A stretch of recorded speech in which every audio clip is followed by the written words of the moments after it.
बिल्कुल दर्शकों, जो राहु और केतु हैं, आपको पता है कि आपको बताया जाता है कि ग्रहण दोष है आपको, यानी कि सूर्य के साथ राहु आ जाएं, चंद्रमा के साथ राहु आ जाएं या फिर इनसे केंद्र में आ जाएं तो हम कह देते हैं कि ग्रहण दोष है।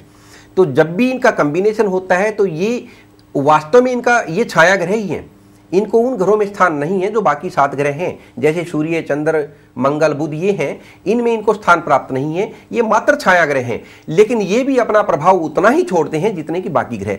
और यहाँ तक कि जो ज्योतिष में जो एक बहुत बड़ा दोष जिसको हम मानते हैं, काल सर्प दोष का निर्माण भी यही ग्रह करते हैं।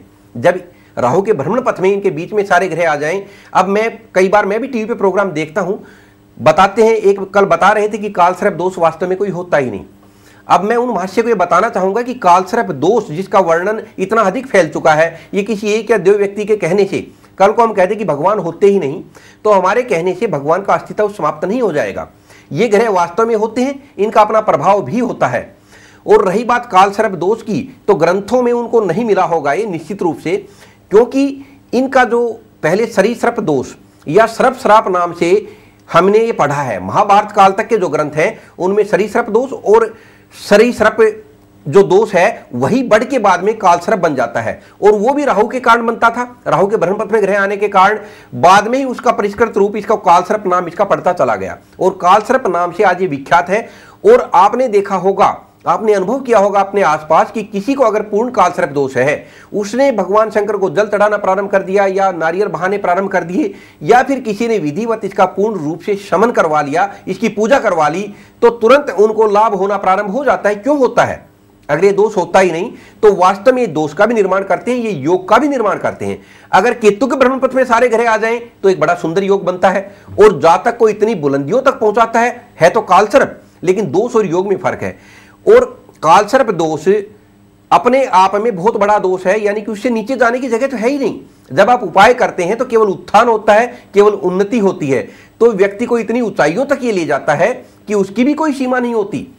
सचिन तेंदुलकर, लता मंगेशकर, धीरूभाई अंबानी, जवाहरलाल नेहरू, कार्ल मार्क्स, सम्राट अकबर कालसर्प के अनूठे उदाहरण हैं, जो राहु और केतु जिनको हम छाया ग्रह कहते हैं, इन्हीं के कारण वो दोष बनता है। अब एक बात मैं आपको यहां पे बता दूं कि इसी चैनल के माध्यम से या मेरे ज्योतिषीय जीवन में जो 20 साल के लगभग का मेरा ज्योतिषीय कैरियर है, उसमें मैंने ऐसे अनेक केस देखे हैं जहां पे कालसर्प दोष होता नहीं और कालसर्प की पूजा करवा दी जाती है।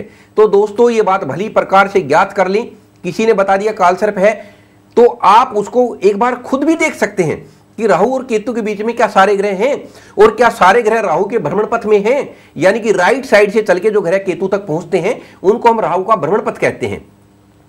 तो अगर भ्रमण पथ में है तो ही कालसर्प दोष है। कोई भी ग्रह अगर बाहर निकल गया तो कालसर्प दोष भंग हो जाता है, और आंशिक कालसर्प कह के कोई पूजा करवाता है तो आप बिल्कुल ना करवाएं। दूसरी बात मैं आपको एक बार बार कहता हूं कि किसी यंत्र मंत्र तंत्र ज्योतिषी के बहकावे में बिल्कुल ना आए। मैं अगर कहता हूं कि मुझे आप 5100 दो, 11,000 दो, मैं इसका उपाय कर दूंगा, तो मेरे पास ना आए, भगवान शंकर के पास सीधे जाएं। किसी एजेंट की आवश्यकता आपको नहीं है, वहां जाके आप पूजा कराएंगे, पूर्ण रूप से इसका शमन हो जाएगा, कोई आपको दिक्कत जीवन में नहीं आएगी, ना दोबारा आपको करवाना पड़ेगा। और अंत में एक बात और कि इसके बाद कालसर्प के बाद रुद्राभिषेक कराना अत्यंत आवश्यक होता है, अवश्य कराएं। जिक्र राहु केतु का चल रहा था, राहु केतु के कारण जो दोष बनते हैं, ग्रहण दोष, कालसर्प, उनकी भी मैंने आपको बता दी है। तो राहु केतु वास्तव में आपको प्रभावित करते हैं।